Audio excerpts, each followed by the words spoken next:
Hello student, मैं Suryakant Chaturvedi bye history आपका मेरी ऑनलाइन क्लासेस में आपका स्वागत करता हूं। जैसा कि बेटा आपको मालूम है, इस समय जो टॉपिक लेके चल रहे हैं, सामाजिक आंदोलन का टॉपिक लेके चल रहे हैं। इस सामाजिक आंदोलन में आज हम जिस विषय पर हम लेके चलेंगे वो है ब्रह्म समाज और राजा राममोहन राय, जिनके बारे में हम पढ़ते हुए चलेंगे। 19वीं सदी के सामाजिक धार्मिक सुधार आंदोलन में बंगाल से राजा राममोहन राय ने नेतृत्व किया। कहाँ से नेतृत्व किया? बंगाल से राजा राममोहन राय के द्वारा क्या किया गया? नेतृत्व किया गया। अब देखिए, राजा राममोहन राय को बंगाल में नवचेतना एवं क्रांति का अग्रदूत और भारत में नव जागरण का अग्रदूत माना जाता है। देखिए, राजा राममोहन राय को बंगाल में नवचेतना व क्रांति का अग्रदूत और भारत में अगर बात की जाए, भारत में नव जागरण का अग्रदूत, सुधार आंदोलन का प्रवर्तक एवं आधुनिक भारत का पहला नेता कहा जाता है। इनकी हिंदू मौलिक सिद्धांतों में एवं दर्शनों में क्या थी? आस्था थी। मौलिक जो सिद्धांत थे और दर्शन थे, उनके अंदर ये बहुत आस्था रखते थे। ये कालांतर में हिंदू धर्म और समाज में आए भारी आडंबरों को समाप्त करना चाहते थे। समाज में जो भारी आडंबर आए, उनको ये समाप्त करना चाहते थे। वैज्ञानिक दृष्टि से मानव गरिमा, सामाजिक समानता आदि विचारों को अपनाकर इन्होंने भारत में सामाजिक, सांस्कृतिक, राजनीतिक एवं धार्मिक पुनरुत्थान करना चाहते थे। राजा राममोहन राय का जन्म बंगाल के राधानगर में ब्राह्मण जमींदार परिवार में हुआ था। बेटा ध्यान रखना, मैं आपको दोबारा से बता रहा हूँ। राजा राममोहन राय का जन्म कहाँ हुआ है? बंगाल के राधानगर में ब्राह्मण जमींदार परिवार के अंदर राजा राममोहन राय का जन्म हुआ है। इन्होंने हिंदू, ईसाई, इस्लाम आदि धर्मों के महत्वपूर्ण ग्रंथों का अध्ययन किया। इन्होंने सभी धर्मों के महत्वपूर्ण ग्रंथों का इनके द्वारा अध्ययन किया गया। ये अंग्रेजी, फ्रेंच, जर्मन, लैटिन, हिब्रू आदि भाषाओं के जानकार, तो इन सभी भाषाओं का भी इनको नॉलेज था, जिसमें अंग्रेजी भी है, फ्रेंच भी है, हिब्रू भी है, लैटिन भी है, अन्य भाषाएं। इन भाषाओं की इनको जानकारी थी। इन्होंने ईस्ट इंडिया कंपनी की नौकरी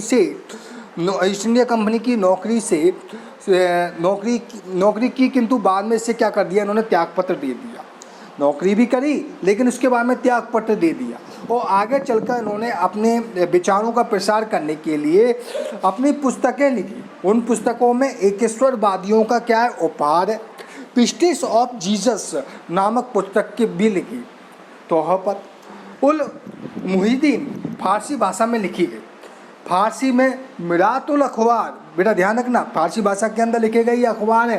कंपटीशन एग्जाम में भी पूछा जाता रहता है। और आप तो कक्षा 12 राजस्थान माध्यमिक शिक्षा बोर्ड के विद्यार्थी हैं, तो 1 नंबर के जो आपके क्वेश्चन आते हैं उसके अंदर भी आपके लिए क्या होगा? ये इम्पोर्टेंट होगा। तो आपको इन प्रश्नों के उत्तर भी आपको यहाँ से 1-1 नंबर के क्वेश्चन आप कवर कर सकते हैं। और इनको कवर करने के लिए सबसे बेटर है अपन 1-1 नंबर के क्वेश्चनों को पर ध्यान दें, क्योंकि 1-1 नंबर के जो क्वेश्चन होते हैं उन क्वेश्चनों से भी हमारी जो मार्किंग है उसका वो सुधरती है। तो फारसी भाषा में कौन सा लिखा उन्होंने? मिरातुल अखबार।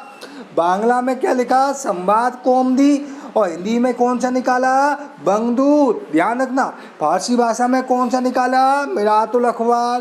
बांग्ला में कौन सा है? संवाद कौमुदी और पत्रिका। और हिंदी में कौन सा है? बंगदूत निकाला। ठीक है, 1815 के अंदर। बेटा देखो, अब आगे बात चलिए। अब दोबारा से हम देख रहे हैं 1815 में क्या हुआ? 1815 में इन्होंने कलकत्ता में आत्मीय समाज की स्थापना की। ध्यान रखिएगा बेटा, हम लोग भूल जाते हैं और हमें ध्यान नहीं रह पाता, तो आपको ध्यान रखना है 1815 में क्या किया था इनके द्वारा? आत्मीय सभा की स्थापना 1815 में की गई। उसके बाद 1825 में, बेटा देखो अब दोबारा से ध्यान से रखना, 1815 में क्या किया इन्होंने? 1815 में किसकी स्थापना हुई है? आत्मीय समाज की स्थापना हुई है। आत्मीय सभा की। ठीक है बेटा, ये ध्यान रखना। 1815 में किसकी स्थापना हुई? दोबारा से बोल रहा हूँ मैं, आत्मीय सभा की स्थापना की। उसके बाद में आपसे अगर नेक्स्ट पूछता है आगे तो आपको ध्यान रखना है 1825 में कलकत्ता में वेदांत कॉलेज की स्थापना की है। 1825 में किसकी स्थापना की है बेटा? वेदांत कॉलेज की स्थापना की है। किसके द्वारा की गई है? राजा राम मोहन राय के द्वारा की गई है। 1828 में कलकत्ता में ब्रह्म समाज की स्थापना कर अपने विचारों का प्रसार किया और ब्रह्म समाज कहलाया। देवेंद्रनाथ टैगोर, जो रविन्द्रनाथ टैगोर के पिता ने, जो राजा राम मोहन राय से प्रभावित होकर 1839 के अंदर तत्वबोधिनी सभा की स्थापना की। देखिए, देवेंद्रनाथ टैगोर जो रविन्द्रनाथ टैगोर के पिता हैं, उन्होंने राजा राम मोहन राय से प्रभावित हुए और प्रभावित होने के बाद में बालको 1839 के अंदर तत्वबोधिनी समाज की सभा की स्थापना की। राजा राम मोहन राय के बाद 1843 में देवेंद्रनाथ टैगोर ने ब्रह्म समाज को पुनर्जीवित किया है। राजा राम मोहन राय के द्वारा के बाद में किसने किया है? देवेंद्रनाथ टैगोर ने। केशव चंद्र सेन ब्रह्म समाज को लोकप्रियता को बढ़ाया और केशव चंद्र सेन का योगदान क्या है? ब्रह्म समाज की लोकप्रियता को बढ़ाने के अंदर है। ठीक है, देवेंद्रनाथ टैगोर ब्रह्म समाज को राजा राम मोहन राय के मार्ग पर चलाना चाहते थे, जबकि केशव चंद्र सेन ब्रह्म समाज को सभी धर्मों के प्रस्तावों के पाठ की अनुमति दे दी। वे सामाजिक सुधारों में अधिक रुचि लेने लगे। दोनों में क्या हो जाता है बेटा? मतभेद बढ़ता हुआ जाता है। फलस्वरूप 1867 में देवेंद्रनाथ टैगोर ने केशव चंद्र सेन को आचार्य पद से क्या कर दिया? हटा दिया। ध्यान रखिएगा, 1867 में क्या किया देवेंद्रनाथ टैगोर ने? केशव चंद्र सेन को आचार्य के पद से क्या कर दिया है? हटा दिया है। अब ये ब्रह्म समाज कितने भागों में बट गया? 2 भागों में। देवेंद्रनाथ टैगोर का ब्रह्म समाज आदि ब्रह्म समाज कहलाया, जबकि केशव चंद्र सेन का जो ब्रह्म समाज था भारतीय ब्रह्म समाज कहलाया। ध्यान रखना, देवेंद्रनाथ टैगोर का ब्रह्म समाज क्या कहलाता है? आदि ब्रह्म समाज। कंपटीशन एग्जाम में पूछा जाता हुआ रहता है बेटा, और हम लोग यहाँ पर गलती कर जाते हैं। तो हमको इस चीज़ के बारे में हमको विशेष तौर से ध्यान रखना है कि 1867 में जब देवेंद्रनाथ टैगोर ने केशव चंद्र सेन को आचार्य पद से हटा दिया तो फलस्वरूप में क्या हुआ? ब्रह्म समाज कितने भागों में बट गया? 2 भागों में बट गया। देवेंद्रनाथ टैगोर का समाज आदि ब्रह्म समाज और केशव चंद्र सेन का ब्रह्म समाज भारतीय ब्रह्म समाज कहलाया। केशव चंद्र सेन ने बाल विवाह का विरोध बड़ी दृढ़ता से किया, लेकिन इन्होंने एक गलती कर दी। अपनी 13 वर्षीय अल्पायु बेटी का विवाह बड़ी उम्र के कूच बिहार के राजा के साथ में, कूच बिहार का जो राजा था उसके साथ में कर दिया। खुद बाल विवाह का विरोध कर रहे हैं, लेकिन उन्होंने अपनी बेटी का क्या कर दिया था? विवाह कर दिया। इस कारण से कुछ उनके अनुयायी क्या हुए? ऐसा रुष्ट हो गए। और 1878 में केशव चंद्र सेन के भारत का ब्रह्म समाज में फूट बढ़ गई और प्रगतिशील मानने वाले लोगों ने ब्रह्म समाज से पृथक होकर एक साधारण ब्रह्म समाज की स्थापना की और राजा राम मोहन राय एवं ब्रह्म समाज ने सामाजिक एवं धार्मिक शिक्षा के क्षेत्र में क्या किया? उल्लेखनीय कार्य किया। सामाजिक एवं धार्मिक जो शिक्षा का क्षेत्र था उसमें इनके द्वारा क्या किया गया? महत्वपूर्ण कार्य किया गया। ठीक है,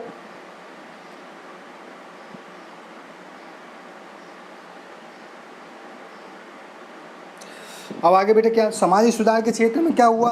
राजा राम मोहन राय ने क्या कार्य किए?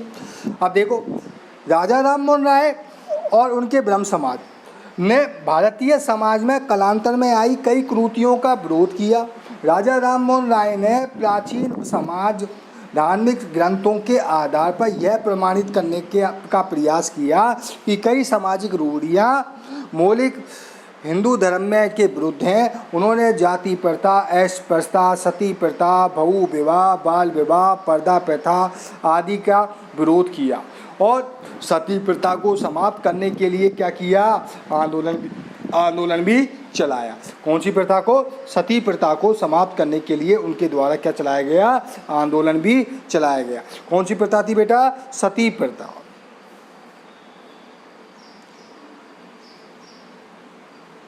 इसको समाप्त करने के लिए उनके द्वारा क्या चलाया गया बेटा, आंदोलन चलाया गया। और इस सती प्रथा को समाप्त करने के फलस्वरूप में अगर बात की जाए तो के लिए इनके द्वारा जो प्रयास किए गए, चलाया गया, उन्होंने हिंदू धार्मिक ग्रंथों के आधार पर यह प्रमाणित करने का प्रयास किया कि सती प्रथा को धार्मिक मान्यता प्राप्त नहीं है। क्या प्राप्त नहीं है? धार्मिक मान्यता प्राप्त नहीं। जो सती प्रथा है इसको किसी भी प्रकार से धार्मिक रूप से मान्यता प्राप्त नहीं है। हिंदू धर्म कोई भी धार्मिक मान्यता इनको प्राप्त नहीं है। अब देखिए, अब हिंदू धर्म समाज में एक प्रथा के रूप में मान्यता रही है, हिंदू समाज में एक प्रथा के रूप में मान रही है। उन्होंने कहा कि मानव बुद्धि कभी भी इस प्रथा का समर्थन नहीं करती है। राजा राम मोहन राय ने पत्र पत्रिकाओं के माध्यम से सती प्रथा के विरुद्ध जनमत तैयार किया। क्या तैयार किया बेटा? जनमत तैयार किया सती प्रथा के विरुद्ध राजा राम मोहन राय ने। और ये जनमत जो तैयार किया सती प्रथा के विरुद्ध, राजा राम मोहन राय के प्रयासों से British governor general Lord William Bentinck ने 1829 में, ध्यान रखना बेटा, 1829 में लॉर्ड विलियम बेंटिंक ने 1829 ईस्वी में कानून बनाकर सती प्रथा पर रोक लगा दी। किस पर रोक लगा दी है? सती प्रथा पर क्या लगा दी है? रोक लगा दी है। और न्यायालय को आदेश दिया कि वे ऐसे मामलों को मानव हत्या के अनुसार इन पर मुकदमा चलाएं और दंड दिया जाए। यानी कि सती प्रथा जो एक मानवीय अमानवीय प्रथा थी, उसके लिए उन्होंने अपने प्रयासों से लॉर्ड विलियम बेंटिंक के सहयोग से लॉर्ड विलियम बेंटिंक से 1829 में इस पर कानून बनवाकर सती प्रथा पर रोक लगवा दिया और इस पर मानव हत्या के अनुसार इस पर मुकदमा चलाने की बात की। प्रारंभ में अगर बात की जाए तो ये केवल बंगाल में ही था। 1830 में इसे बम्बई तथा मद्रास में लागू कर दिया गया। राजा राम मोहन राय ने ब्रह्म समाज ने सामाजिक कुरीतियों का विरोध किया और विरोध की स्थिति के अंतर्गत सुधार के लिए भी विधवा पुनर्विवाह का समर्थन किया। उन्होंने स्त्रियों की आर्थिक अधिकार देने की बात की, स्त्रियों की शिक्षा का प्रयास किया। ब्रह्म समाज ने बालिका शिक्षा की भी नींव डाली। कौन सी शिक्षा की नींव डाली? बालिका शिक्षा के बारे में भी ब्रह्म समाज ने नींव डाली। और बालिका शिक्षा के बारे में बात की जाए जो नींव डाली, उसके अंदर नींव डाली। अब देखिए, धार्मिक जीवन में राजा राम मोहन राय ने एक ब्रह्म समाज यानी कि एकेश्वरवाद का उपदेश दिया। उन्होंने वेद, उपनिषद आदि के माध्यम से इस बात को प्रमाणित करने का प्रयास किया कि हिंदू धर्म के मौलिक ग्रंथों में एक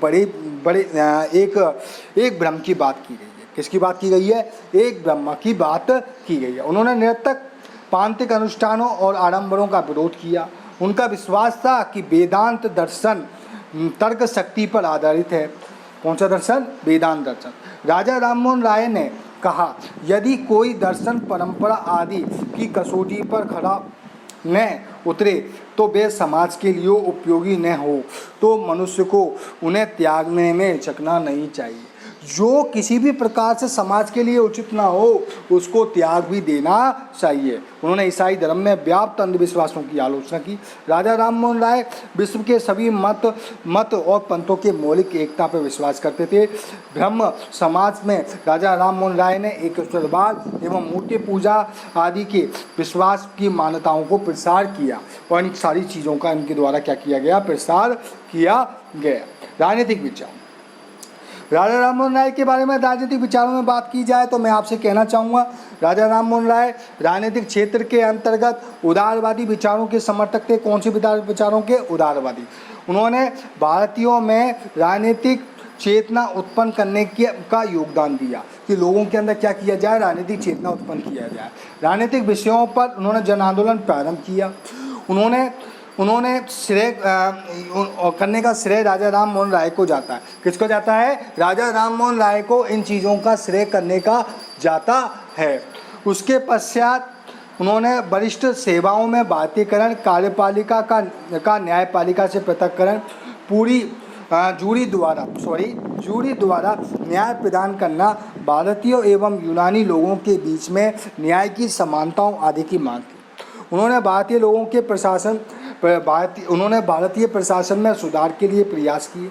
अंतर्राष्ट्रीय घटनाओं में रुचि लेते हुए उन्होंने स्वतंत्रता जनतंत्र के लिए विश्व में चले आ रहे राष्ट्रीय आंदोलनों का समर्थन किया।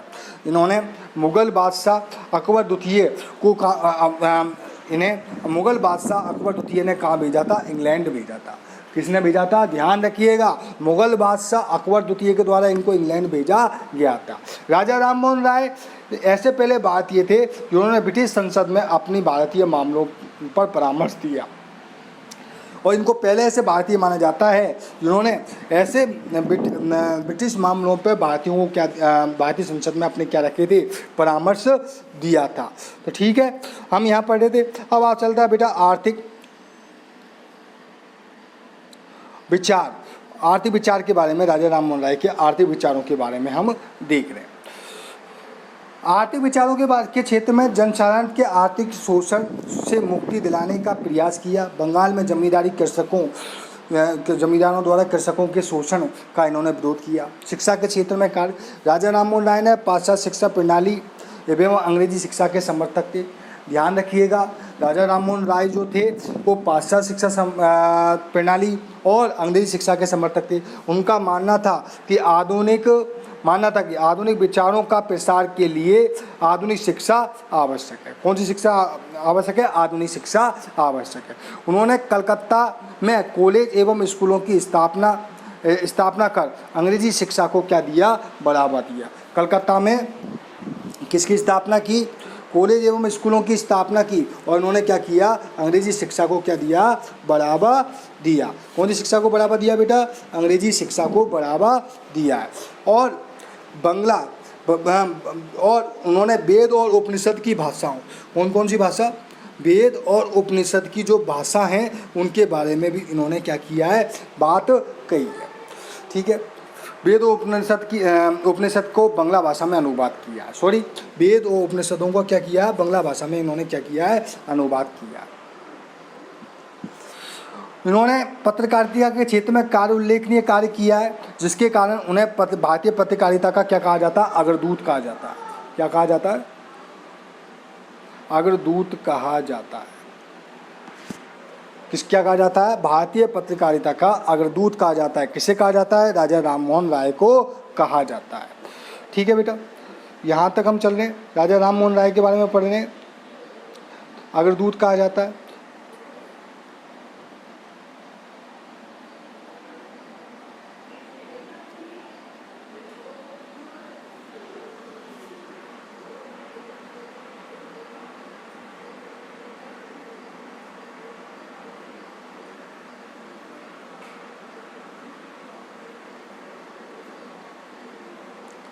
उन्होंने आगे देखिए, उन्होंने कलकत्ता में कॉलेज एवं स्कूलों की स्थापना कर अंग्रेजी शिक्षा को बढ़ावा दिया। उन्होंने वेद एवं उपनिषद पर बांग्ला भाषा के अंदर क्या किया है? अनुवाद किया है। क्या किया है? अनुवाद किया है। उसके पश्चात में अगर बात की जाए, बांग्ला भाषा के अंदर अनुवाद किया है, तो यहाँ पर हम लोग जो बात कर रहे हैं बांग्ला भाषा के अंदर अनुवाद की बात कर रहे हैं, तो किया है। ठीक है, उन्होंने वेद व उपनिषदों का बांग्ला भाषा में अनुवाद किया। बांग्ला व्याकरण का क्या किया? इन्होंने संकलन किया है। कौन सी भाषा का संकलन किया है? बांग्ला भाषा का संस्करण किया है। बांग्ला भाषा का क्या किया है इन्होंने?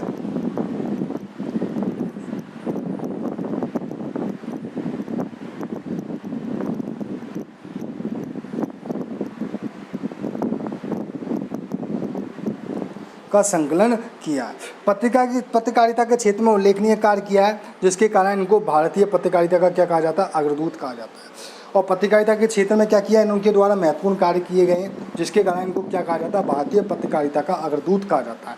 इस प्रकार हम राजा राम मोहन राय को ने ब्रह्म समाज ने हिंदू धर्म में व्याप्त रूढ़ियाँ जो थीं, उन रूढ़ियों को समाप्त कर हिंदू धर्म के समाज सुधार एवं समानता लाने का प्रयास किया। उन्होंने राजनीतिक चेतना जागृत कर राष्ट्रीयता की भावना को बढ़ावा दिया है। ईसाई उनके प्रचारवादी प्रहार से हिंदू धर्म के समाज की रक्षा की है। ब्रह्म समाज ने पहली बार बड़ी प्रबलता से भारतीय समाज की समस्याओं को भारतीयों के समक्ष रखा है। जो भारत के अंदर समाज में जो समस्याएं व्याप्त थी, उन समस्याओं को क्या किया है, भारतीयों के समक्ष रखा है, भारतीयों के समक्ष रखा है। उसके पश्चात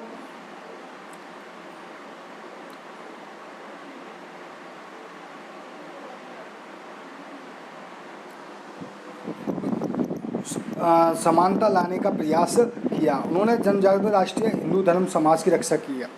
ब्रह्म समाज ने पहली बार बड़ी प्रबलता से भारतीयों के समक्ष रखा। ये एक बौद्धिक वातावरण को तैयार किया। किसको तैयार किया? बौद्धिक वातावरण को तैयार किया। केशव चंद्र सेन के प्रयासों से प्रभावित होकर आत्माराम पांडुरंग ने 1867 में महाराष्ट्र में बम्बई में प्रार्थना समाज की स्थापना की और जी.आर. भंडारकर एवं गोविंद रानाडे आदि ने प्रार्थना समाज के प्रमुख व्यक्ति थे। समाज के सुधार के